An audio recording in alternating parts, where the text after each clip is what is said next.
you want us to keep your head together for the first 100 Ks, and when you're out of the dust, you can start racing. Spectator support for the Toyota 1000 has grown dramatically in recent years, and the event can now proudly claim to be the premier off-road event in Southern Africa.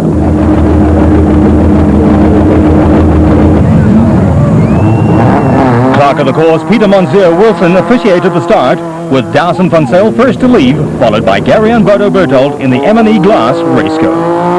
The works Nissans of Hannes Robler and Heniel de Villiers were next off the line, followed by Maurice Birain in the Mighty Mag.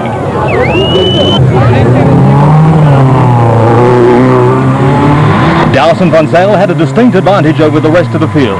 They did not have to contend with the dust and poor visibility which the chasing pack was forced to do. The Berthold's Raceco is powered by a Nissan V6 engine, similar to that fitted to the Works Class T Nissan of Hannes Robler and Richard Leek, shown here. The veteran pair won the Mitsubishi Bomberspan 500 earlier this year and were chasing victory in the Toyota 1000. Teammates Heniel de Villiers and Francois Jordan won the recent Nissan Sugarbelt 400 to give Nissan 2 wins in 3 starts this season.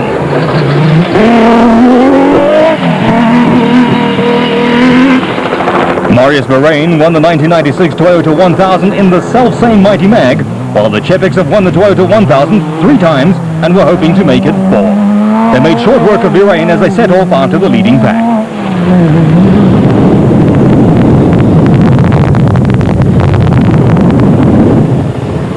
Reigning special vehicle champion Shamir Bariawa and co-driver Zahir Badiana were on an early charge in the sweet-sounding Scat V6-powered Cornbake Foods Jimco. But like so many crews, they had difficulty finding the correct route in the dust.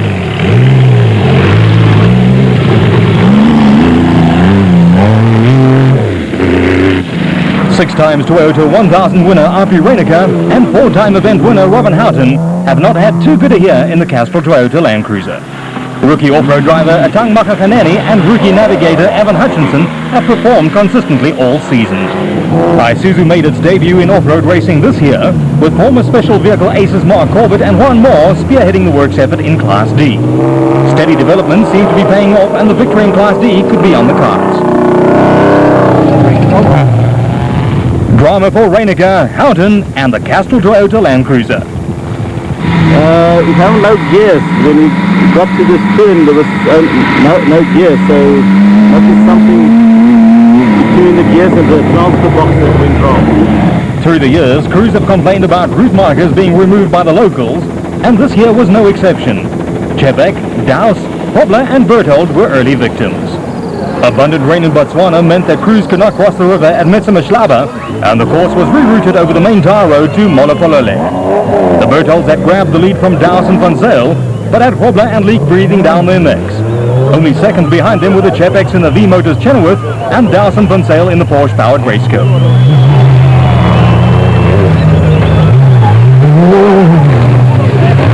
De Villiers and Jordan had dropped a place, but were content to play a waiting game. But not so for Shamir Bariawa and driver Zahir Badiana, whose mission was to get to the front as soon as possible and stay there. Birain was making the most of a rare appearance on the off-road scene.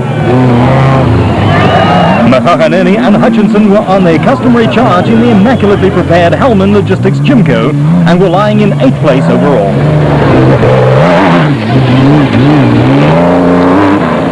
Class D leaders Corbett and Moore maintained a steady pace in the Petronas Isuzu and were 5 places ahead of Castrol Toyota rivals Shumi van Vieren and Fani Kotza.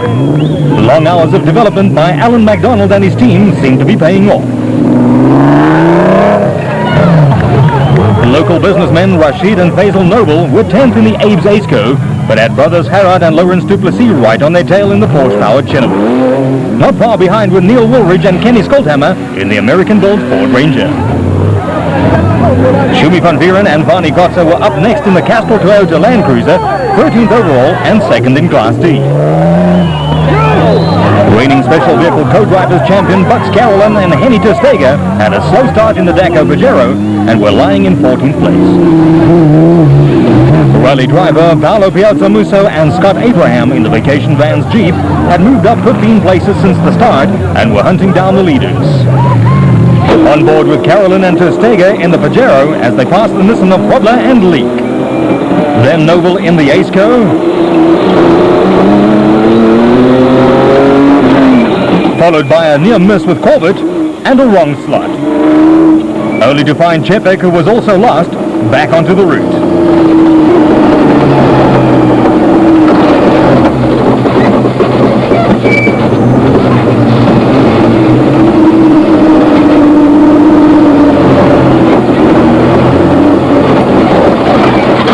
Only to come across Noble, who was also lost.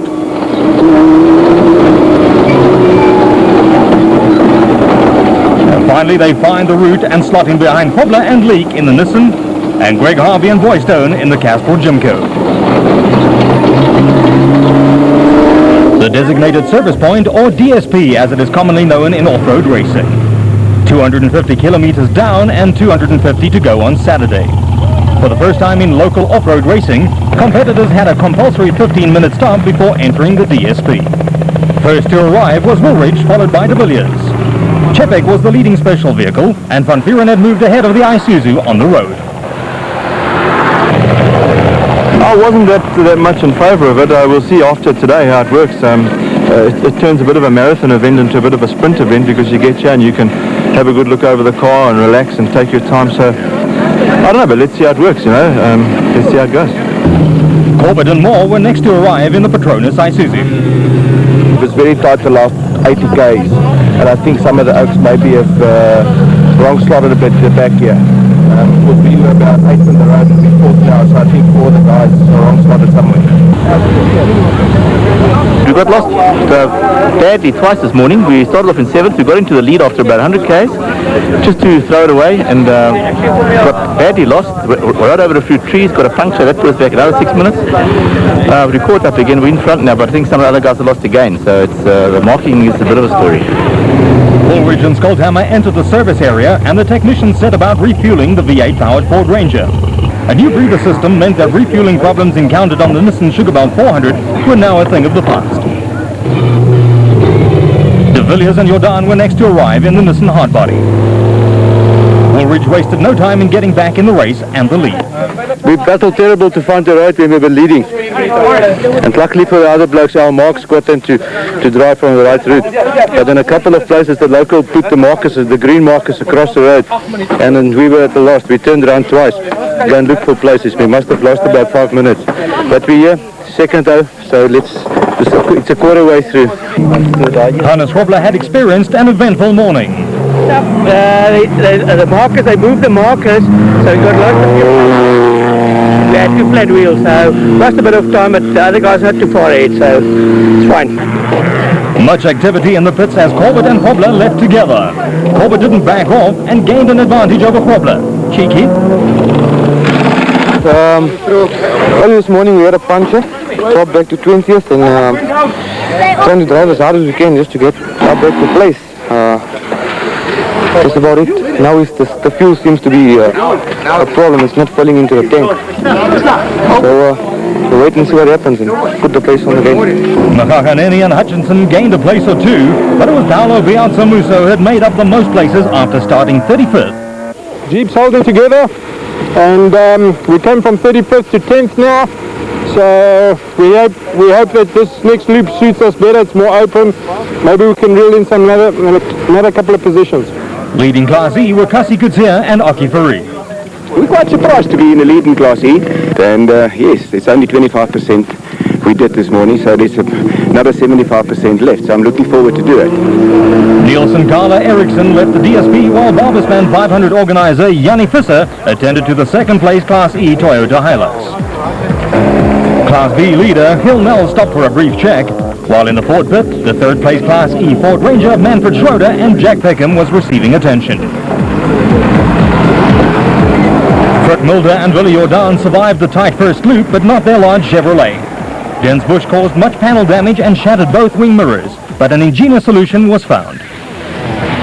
More action from the Toyota 1000 after the break. Action from the Toyota 1000. Last year's Toyota 1000 winners, Neil Woolridge and Kenny Skolthammer, had a dust-free run at the head of the field. These visuals clearly illustrate how narrow and tight the route was.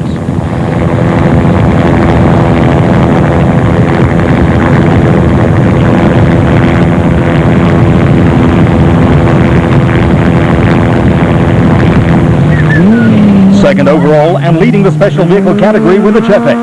Another fine, calculated performance from the father and son team. Camille de Villiers is a newcomer to off-road racing and seemed to be reveling in the conditions. Unfortunately, he'll be forced to retire the Nissan soon after this with a broken CV joint. Production Vehicle Championship leader Shumi van Vieren had overtaken Corbett and was fourth on the road. The Castrol Toyota Land Cruiser has been ultra-reliable and able to maintain a rapid pace throughout the season. Bucks Carolyn and Henny Testiga were on a charge in the Pajero and had moved up to third overall on corrected time.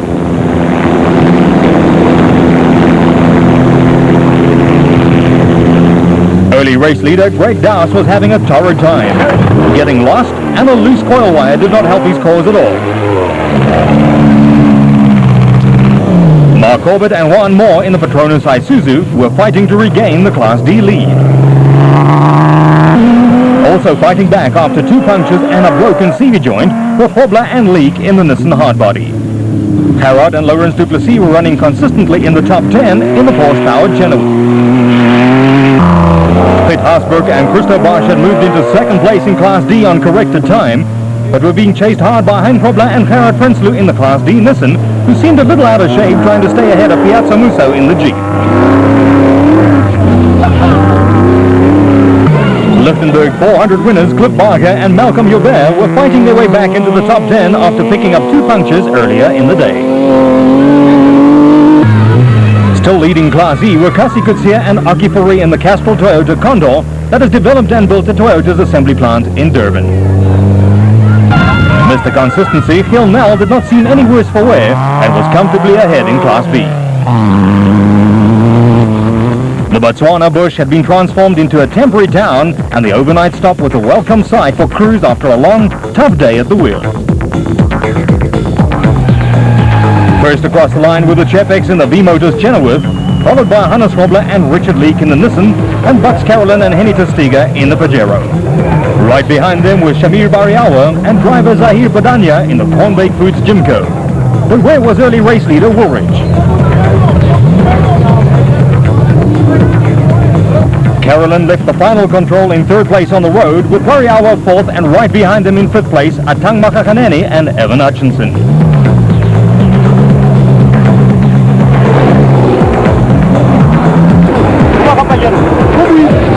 Finally, Woolridge and Skolthammer arrived in sixth place on the road. Corbett and Moore had regained the Class D lead, with Van Vieren and Kotzer relegated to third on corrected time.